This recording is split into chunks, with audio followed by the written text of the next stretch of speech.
This is a very serious question, Vijay. Okay. Are you ready for it? Yes. All right. Vijay, what would you have done if Nilima had decided to marry me instead of you? I would have gone looking for Mangala, obviously.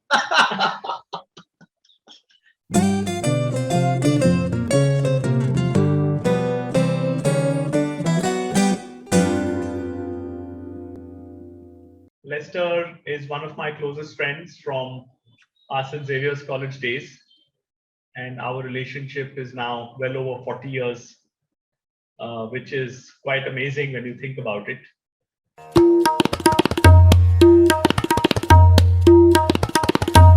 You know, what's my earliest memory of you? Okay. So this was Xavier's, that's going to be 1978 or maybe 79, correct? Yeah. So you lived in Bandra, I lived in Bandra too, right? We traveled to Marine Lines Churchgate to Xavier's. And you and me were among the few that did not travel first class. Yes. Is that correct? Yes. Remember that, right? Yes. So we got a student discount. Yes. Right? And most of my other friends, and there were a bunch from my school, took advantage of that and got a first class pass. Yes. My dad's thinking was, just because you get a discount doesn't mean you must take a first class. You don't need it. And it's still higher than the regular, which was third class, actually. They called it general compartment. Yes. But you were in the same boat. And so we traveled quite a bit back and forth. Yes. In the general compartment, which is 10 times more crowded. I made a first class friend traveling in a third class, Bombay train compartment. You know, the only advantage of the third class compartment compared to the first class compartment was that on the same size seat, 4 guys sat in the third class compartment. Correct. Whereas only 3 guys sat in the first class compartment. Exactly. And in any case, if you were the 4th person, you could only sit with half your bum. Correct. Which was fine. My early memory from our early days was the Sunday evenings when you used to tell your mom that yes, mom, we are going to church, we are going for mass or whatever it was. And to be truthful, we used to drive past St. Andrew's Church and then St. Peter's Church. And then maybe you looked up at the cross or whatever it was. And then we would go to our real church, which was the Casbah Beer Bar. Yep. And I remember the many masses that we have had there and the many services that we have enjoyed there at the famous Sunday church. We all know Dominic. We love Dominic. We're very close to Dominic. Yeah. And we used to have these sessions in the evenings, right? It started while we were still in Xavier's, but it did continue after we moved out and we had our respective jobs. Yeah. As the evening came by and classes got over and students went home and they started to lock down, before that, we'd make our way to Dominic's office. Yes. Right? And his office was this narrow book line, like floor to ceiling books, and on the floor too stacked just books, and whatever little wall space was there was art put up. And at the end of this narrow room was his desk, and he had a few seats there, very low seats, right? Yeah. So we'd go and sit there, and the college would shut down. He'd have whiskey usually. Yeah. And it was you, Josie, Ashley was very often there, and Dominic and me, right? Yes. Most sessions. Yes. And we'd sit there for hours, we'd drink our whiskey, and we'd talk. Yeah. Well, y'all would talk. I'd be doing more of the listening. And we covered every imaginable topic you can think about. It was my introduction to so many different genres in books.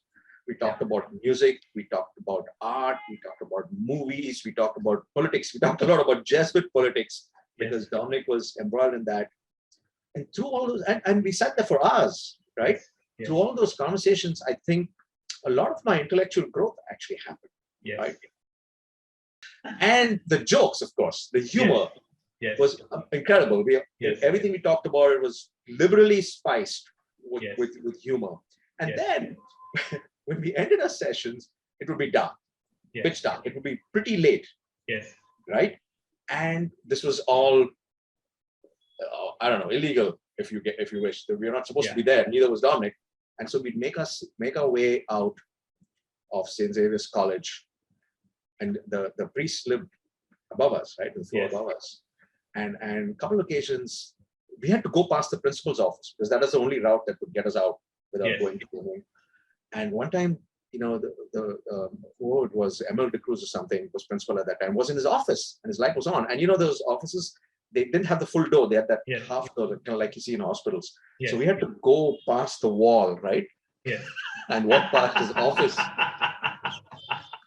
Yeah, it was just amazing, these Dominic salons.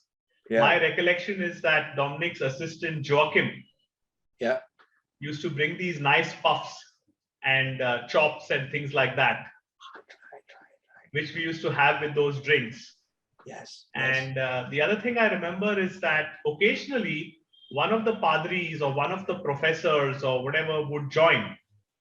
And it was very interesting because actually that is the first time I met Lancy Pereira. Really? Yeah. Of course, he then became a very dear friend for so many years until he passed away recently. My second memory, Lester, is not a single memory, but it's really about your home in New Jersey, the famous South Orange. And you've been there for like 20 odd years now. Correct. That's right. So half of our friendship has been, you've been living there. And while I remember your Boulevard East flat very, very well because of the amazing skyline that we could see from your balcony. But there's really something special about South Orange, which has become a home away from home whenever we are in New York. And so you and Mangala have been so warm and so hospitable to all of us, not only us, but also our children. And Shravan has in fact stayed with you for a few months and you've welcomed him with open arms into your family. Sometimes when I see Shravan sleeping in your basement bedroom, I feel jealous. That room's now called Shravan's room. No, you're right. You spent a good bit of time with us here, which was enriching for us. And that's one of the things we love about living in this area. You, BK, JP, many of our friends would come and hang out. Yeah, there was a period of time you were coming a lot. I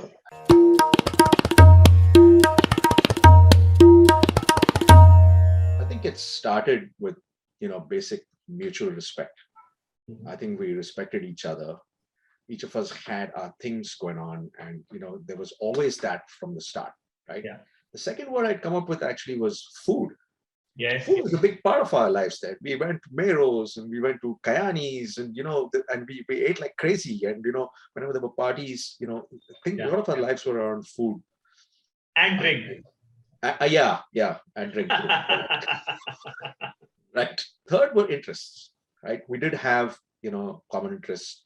We were both in different sports, but we were very into sports. We played a lot, you know, out of doors all the time, books, music. So we did have common interests. And then with these these couple of ingredients, there were experiences. We've talked about some of them. There were more. There was a Himalayan trek, which was pretty intense and significant. So it was experiences, and all those experiences, you know, sort of built on the foundation of our friendship. You know, and through those experiences, you know, our respective life partners and the kids and everything, you know, all of that came from that. And I think the fifth thing was fun, you know, communications and fun. I think fun is one of the big things that pretty much all friends have, and we were blessed with a super abundance of that. We had people all around us that laughed and joked and was foolish and silly, and it's still happening on WhatsApp groups and whatnot, right? I also think that for me, when I reflect back on it, it's that common shared Bandra-boy cultural mooring, which I think was also important.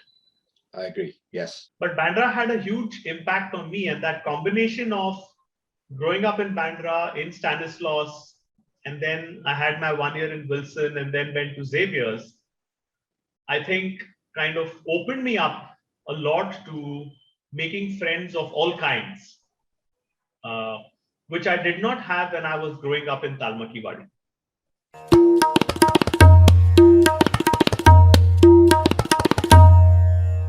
Yeah, you're the last. You're the youngest in our batch. Turned 60, correct? Yeah. So I'd say, well, it's great, ultimately great having you as a friend. Congratulations, happy birthday. May you live life to the fullest. May you continue to travel. It's one of the big things in your life. May you continue to travel and find a friend in every port. May you enjoy a deeply satisfying family life. Lima, Shravan, Shambhavi, they're all absolutely wonderful. May you continue to build and nurture on your friendships, and may your friends, continue to enrich you. May you find fulfillment. You're doing that, actively seeking it. And finally, a prayer for good health and happiness. Thank you. Thank you. Means a lot to me.